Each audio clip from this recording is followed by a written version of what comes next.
día de hoy queremos revisar a profundidad el artículo de revisión de genética de poblaciones hacia un campo multidisciplinar. Lo más importante en la introducción que queremos revisar es que los autores nos dan una visión de que este campo de la ciencia, de la investigación, es un campo multidisciplinar. ¿Qué quiere decir esto? Pues que es una rama que echa mano de otras ramas científicas como lo es la biogeografía, la ecología y la biología evolutiva. Propiamente hablando de la biogeografía, echa mano de los sistemas de información geográficos tan útiles día de hoy. De la biología evolutiva, echa mano de las variaciones alélicas y de cómo en función de qué población estés estudiando hay diferencias intrínsecas a esa población sin que a veces dejen de ser la misma especie. Esto es importante.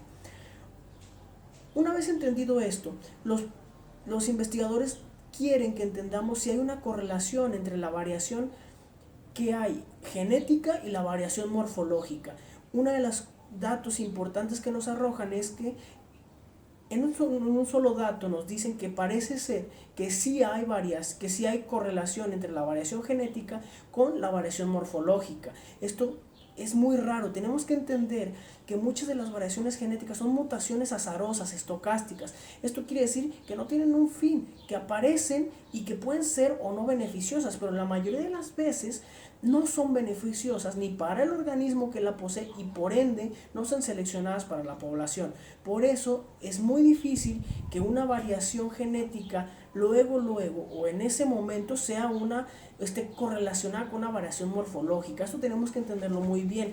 Dentro de este panorama tenemos que entender que hay otro fenómeno que se llama plasticidad fenotípica.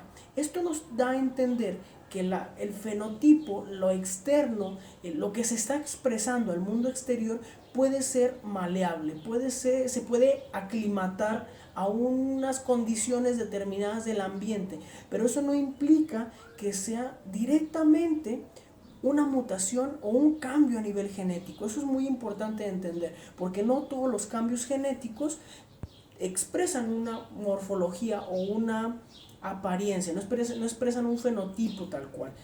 Y al revés, no todos los fenotipos son directamente un cambio en el genoma. Esto es muy interesante y tenemos que comprenderlo para poder seguir dándole revisión a este artículo. Dentro de lo más importante que también se menciona es acerca de la ecología del comportamiento de estos organismos. Puede ser una planta, puede ser un animal.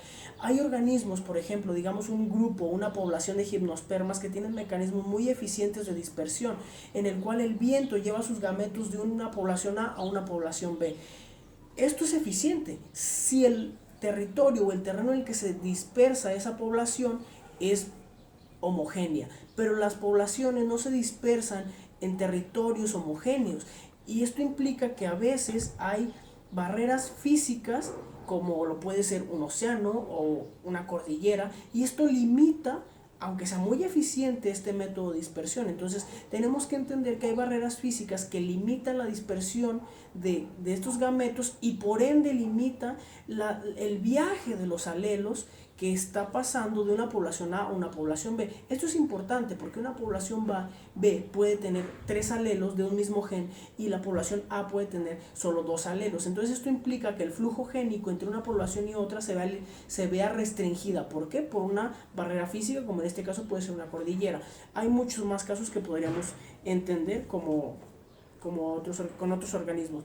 ¿Qué determina la conectividad de las poblaciones? Pues mucho de esto depende de las barreras geográficas que estén entre estas poblaciones. Esto es muy importante. Tenemos que entender que hay barreras geográficas infranqueables para las poblaciones dependiendo de las cualidades morfo y fisiológicas de esta especie. Esto es muy importante y de los medios que se necesitan para transportar los gametos, porque no todas las especies portan o llevan sus gametos, sino que dependen de vías de conducción o de organismos que lleven un gameto o sus gametos a otra población. Esto es importante.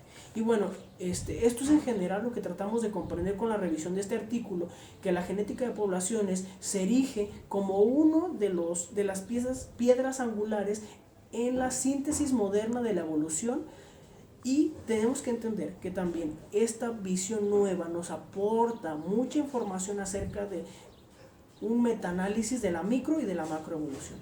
el día de hoy. Creo que es una revisión muy buena y sería todo por el momento.